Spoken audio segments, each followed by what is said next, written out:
তব কথামৃতম তপ্ত জীবনম কবিভিরীড়িতম কলমশাপহম শ্রবণমঙ্গলম শ্রীমদাততম ভুবি গৃণন্তি এ ভূরিদা জনাঃ।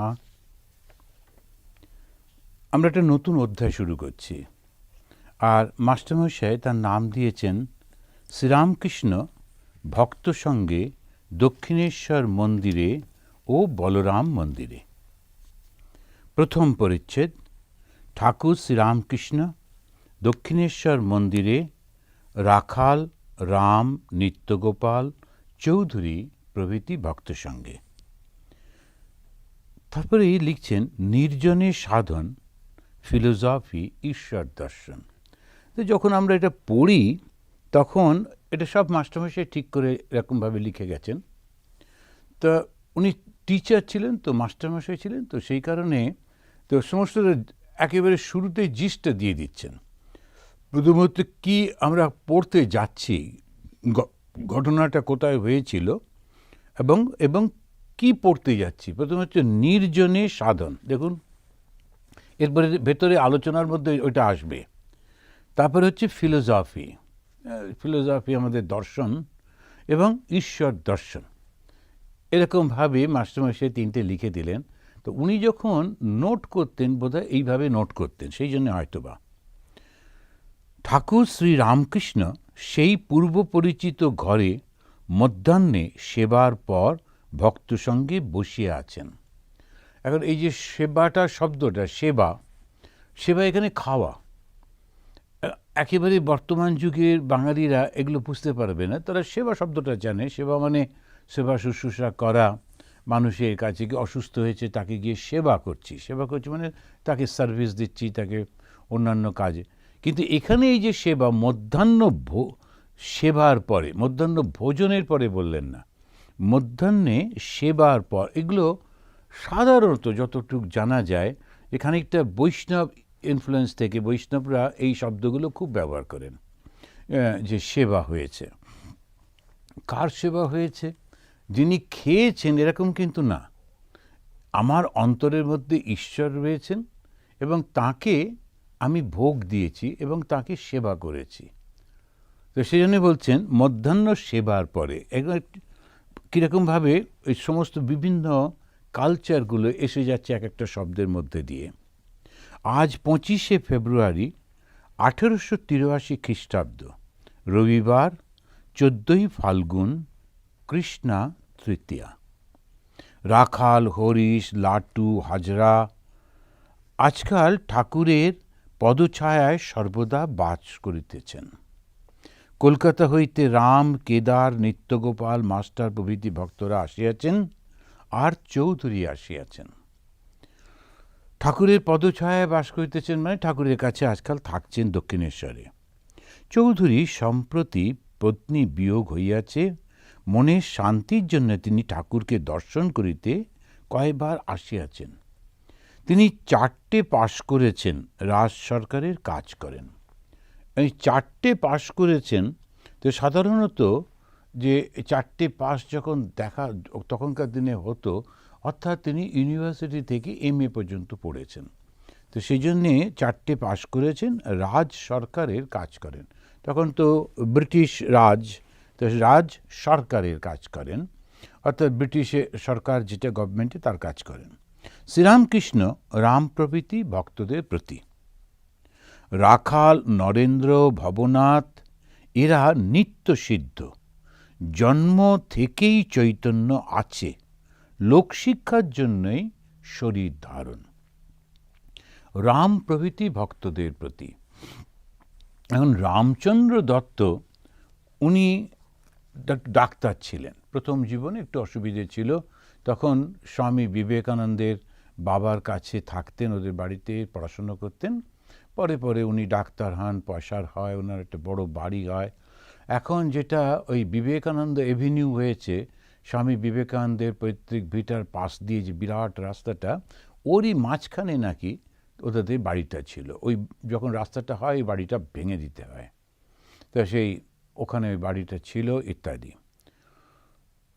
রামচন্দ্রবাবু খুব অ্যাগ্রেসিভলি ঠাকুরকে প্রচার করতেন, ভগবান শ্রীরামকৃষ্ণ হচ্ছেন ভগবান ইত্যাদি ইত্যাদি। তখনকার দিনের সমাজে উনি বক্তৃতা করতেন, বলতেন টলতেন। ওনার খুব একটা অ্যাগ্রেসিভ ভাবও ছিল। পরবর্তীকালে যখন আমরা এই পুরো জিনিসটা দেখছি, তখন মনে হয় ওই যে ঠাকুর তাকে এই অল্প বয়সী ছেলেদের সম্পর্কে বলে দিচ্ছেন, তার কারণ পরবর্তীকালে এরাই কিন্তু সংঘ তৈরি করবে, চালাবে। রামবাবু তাকে পাশ থেকে সাহায্য করবেন। এটা প্রত্যেকটা জায়গায় দেখা যায়। কোনো একটা কোনো মুভমেন্ট হচ্ছে, তো কিছু লোক প্রথম দিকে আসেন, আসার পর তারা করতে থাকেন, পরে তারা ধীরে ধীরে ওটাকে ঘিরে ফেলেন আর তার থেকে বেরোতে দেন না, অন্য কাউকে ঢুকতে দেন না। শ্রীরামকৃষ্ণদেব এই সংগঠন যখন তৈরি করছেন, কেউ জানে না। আমরা তো এটা পড়ছি, আমরা এখন পড়ছি বলে বুঝতে পারছি, কিন্তু দেখুন কিভাবে ইন্ট্রোডিউস করিয়ে দিচ্ছেন ওর মনের মধ্যে কার কার প্রতি, রাখাল, নরেন্দ্র, ভবনাথ প্রভৃতি। রাখাল আর নরেন্দ্রকে আমরা জানি, ভবনাথ পরবর্তীকালে আসেননি। পরবর্তীকালে নরেন্দ্র স্বামী বিবেকানন্দ হচ্ছেন এবং তিনি লিডারশিপ নিচ্ছেন, তিনি সন্ন্যাসী হবেন।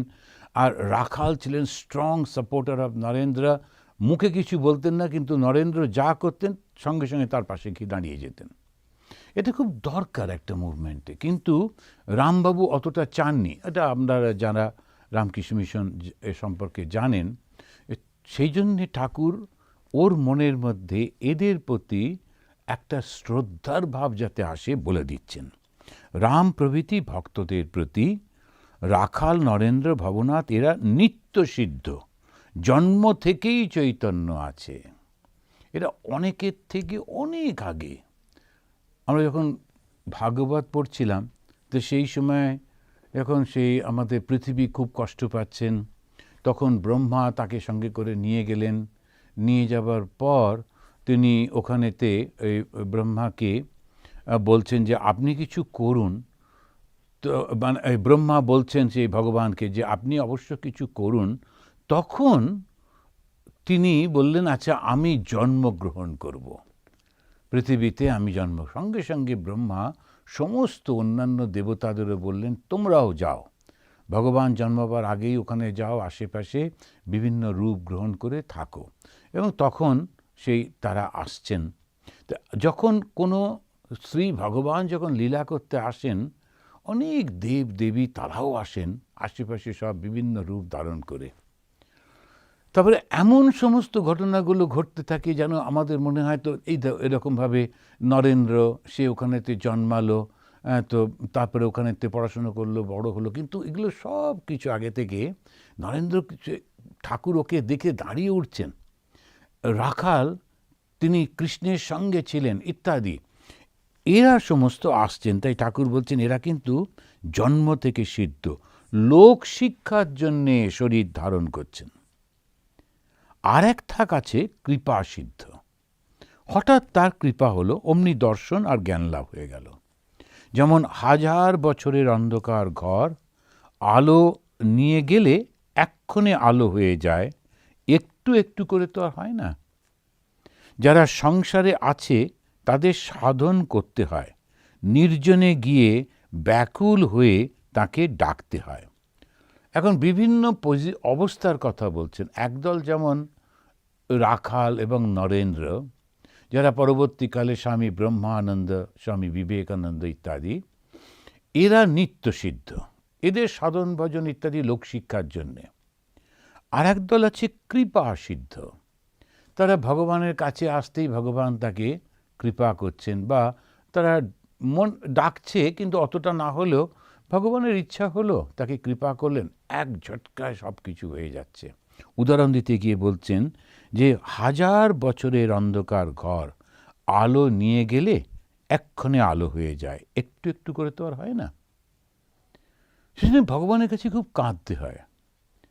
যে কোনো অবস্থা থেকে জীবনে যাই করেছি, আমরা প্রথম দিকে তো কিছু করিনি, সুতরাং আর কি হবে, এরকম না। ভগবানের কৃপা কখন হবে কেউ জানে না, কার উপর হবে কেউ জানে না, কখন যে কি হয়। সেই কারণেতে যখনই শোনা গেল যে ঈশ্বর লাভ হয় ঈশ্বর কৃপাময়, এবং তার পরেই সঙ্গে সঙ্গে করে শুরু করতে হয়। একবার যদি বিশ্বাস হলো, তখন আমি আগে কি করেছি না করেছি ওসবগুলো সব ভুলে গিয়ে খুব করে কেঁদে কেঁদে প্রার্থনা করতে হয়। আর যত আমরা শুনেছি এবং পড়েছি যে চোখের জলে যখন ভগবানকে ডাকা হয়, তো সেইটি ভগবান খুব পছন্দ করেন আন্তরিকভাবে। এমনি যারা নাটক থিয়েটার করে কথায় কথায় কেঁদে ফেলতে পারে, সেরকম না। ভগবান যেটা ভীষণভাবে বিরক্তিবোধ করেন সেটা হলো হিপোক্রেসি, যেটা নয় সেটা দেখানো, এটা ভীষণ বিরক্ত বোধ করেন। আর যেটা সবথেকে ভালোবাসেন সেটা হলো সরলভাবে তাকে ডাকা। আমি আগে ভুল করেছি, এখন তুমি আমাকে একটু দেখিয়ে দাও, পথ দেখিয়ে দাও, দেখা দাও, দেখা দাও, দেখা দাও। কখন যে কার কি হয় কোনো ঠিক নেই। তাই বলছেন কৃপা সিদ্ধ। আগে কখনো তপস্যা করতে দেখা যায়নি, হঠাৎ দেখা গেল ভগবানের কৃপা লাভ করলো। এরা সব কৃপা সিদ্ধ। যারা সংসারে আছে তাদের সাধন করতে হয়। সাধনা মানে কি? সাধন করা মানে মনটাকে সংসার থেকে তুলে ঈশ্বরেতে রাখা। বারবার বারবার যত আমি পড়ছি, যত বয়স হচ্ছে, যত দেখছি শুনছি, ততই সেটা অন্য কোনো কিছুই নেই, শুধু সংসার থেকে মনটাকে তুলে ঈশ্বরের চরণে রাখা। কখনো গান করছি, ঈশ্বরের সেই গানের মধ্যে দিয়ে ঈশ্বরের চিন্তাগুলো আসছে। কখনো ধ্যান করছি, কখনো কাজ করছি ঠাকুরের, যখন আমি বাসন মাজছি ভাবছি এই থালাতে করে ঠাকুরকে খেতে দেব, কোনো নোংরা যাতে না থাকে, কোনো গন্ধ যাতে না থাকে, খুব সুন্দর করে ঠাকুরের চিন্তা করছি। ফুল তুলছি, মালা গাচ্ছি, অফিসের কাজ করছি। যখন আমি এটা অফিসে কাজ করছি তখন যে সামনের লোকটি, এরাই তো ঈশ্বর ভগবানের রূপে এসেছেন। এরা যখন যেটা দরকার আমি যেটুকু করতে পারি করে দিলাম, এবং সেটা যেন তাতে ভগবান যেন খুশি হয়। আশ্রমে যেমন আমরা আছি, বিভিন্ন আশ্রমে লোকেরা আসেন, আমাদের কাছে আসেন, সব ঠাকুরের কাছে আসেন। তো সুতরাং আমাদের চলা ফেরা, হাব ভাব, কথাবার্তার মধ্যে কখনো যেন কোনো অহংকার প্রকাশ না পায়। যে ভদ্রলোক এলেন, যারা যে এলো, তারা হয়তো আমাকে ব্যক্তিগতভাবে পছন্দ করে না, হতেই পারে, মানুষের তো জানে না, বুঝতে পারে না, আমার কথাবার্তা ধ্যান ধারণা ওদের পছন্দ হয় না, তো ঠিক আছে। কিন্তু ঠাকুরের কাছে আসছে, আমি খুশি। এই সারাক্ষণ চেষ্টা করে যেতে হয় অহংকারটাকে সরিয়ে রেখে, নিজেকে সরিয়ে রেখে সব সময় ঈশ্বরকে সামনে রাখা। আর ওই চিন্তা, ঈশ্বরের চিন্তা, ঈশ্বরের চিন্তা, ঈশ্বরের চিন্তা। তখন বলতেন ওটা হচ্ছে সাধনা। নির্জনে গিয়ে ব্যাকুল হয়ে তাকে ডাকতে হয়। এই কথাটা ঠাকুর খুবই বলেন, কারণ নির্জনে ব্যাকুল হয়ে ডাকলে তখন একটা অদ্ভুত ফিলিং আসে, কেমন একটা অন্য রকম হয়ে যায় মনটা। যারা যারা অভ্যাস করেছেন আপনারা জানেন যে, কিন্তু মনে রাখতে হবে যে আমি কারোর সঙ্গে কথা বলতে পারি না, কথা বলি না, সবসময় কাউকে দেখলেই বিরক্ত, ওটা কিন্তু ঈশ্বর ধর্ম লাভের সেটা লক্ষণ নয়। ধর্মলাভের লক্ষণ সবার সঙ্গে সুন্দরভাবে সে মেলামেশা করতে পারে। অনেকে কথা বলতে অতটা পারে না, ঠিক আছে, কিন্তু সে কথাবার্তা শুনতে ভালোবাসে। আমাদের একজন ব্রহ্মচারী ছিলেন, ওই সারাক্ষণ কোনো জায়গায় সবাই বসে গল্প করছে, ও এসে পাশে বসে খুব কথা হলে খুব হাসতো, খুব আনন্দ করত, কিন্তু নিজে কিছু বলতে পারতো না, বা ওরকম অভ্যাস নেই। তো এই জিনিসটি একটু মনে রাখতে হয়। অনেক সময় আমরা ভুল করে ফেলি যে খুবই নর্মাল একটা ব্যাপার, ভগবানের কাছে আমরা যাচ্ছি, অ্যাবনর্মাল কিছু নেই, কিন্তু মাঝে মাঝে একলা একলা খুব করে ভগবানের কাছে কাঁদতে হয়, ডাকতে হয়। চৌধুরীর প্রতি পাণ্ডিত্য দ্বারা তাকে পাওয়া যায় না।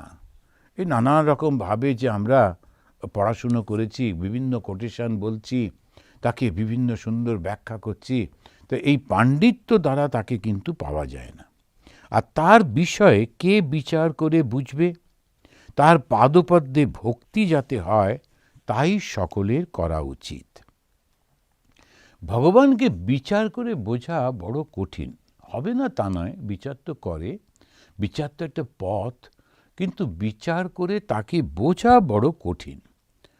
তার পাদপদ্মে ভক্তি যাতে হয় তাই সকলের করা উচিত। সাধারণত আমরা সবাই, আমাদের মধ্যে ভালোবাসা তো থাকেই প্রত্যেকটা মানুষের। ওই ভালোবাসাটা যখন খুব বড় হয়, যখন শুধু আমার পরিবারের গণ্ডি এইটুকু থাকবে তা নয়, সবাইকে যখন ভালোবাসতে পারি, বিভিন্ন জন নানান রকমের দোষ ত্রুটি করছে, ভুল করছে, তথাপি আমরা তাকে ভালোবাসছি। তো ঠিক আছে, ও তো এরকম মতো, তা ঠিক এরকম করে করে এই যে ভাবগুলো, তাহলে ভগবান লাভ মানে কি, ঈশ্বরের দিকে এগিয়ে যাওয়া মানে কি, আধ্যাত্মিক জীবন মানে কি, একটা অসাধারণ অনেকগুলো গুণগুলো ধীরে ধীরে ধীরে ধীরে একটা মানুষের মধ্যে গড়ে ওঠে। তখন সেই মানুষটি অন্য মানুষকে ছাপিয়ে অনেক উঁচুতে চলে যায়। কেন? ও সবাইকে ভালোবাসতে পারে বলে, ওইটুকু, আর তো কোনো কিছু নেই। ও সবাইকে ভালোবাসতে, এই নয় যে কোটি কোটি টাকা সবাইকে দান করছে, এই নয় যে বিরাট ওর যৌগিক শক্তি আছে, সবাইকে সব কিছু থেকে মুক্ত করে দিচ্ছে, তারা কিন্তু ভালোবাসতে পারে। তো শ্রীরামকৃষ্ণদেব এই কথাগুলো বলছেন, আর এটাই আমরা দেখি ভাগবতেতে এবং অন্যান্য সমস্ত গ্রন্থে। আজ আসুন আমরা ঠাকুরকে প্রণাম করে এবার শেষ করি। নিরঞ্জনম নিত্যম অনন্তরূপম ভক্তানুকম্পা ধৃত বিগ্রহম বৈ ঈশাবতারম পরমেশমিড্যম তম রামকৃষ্ণম শিরসা নমামহ। ওম শান্তি শান্তি শান্তি। হরি ওম তৎসৎ। শ্রী রামকৃষ্ণ অর্পণমস্তু।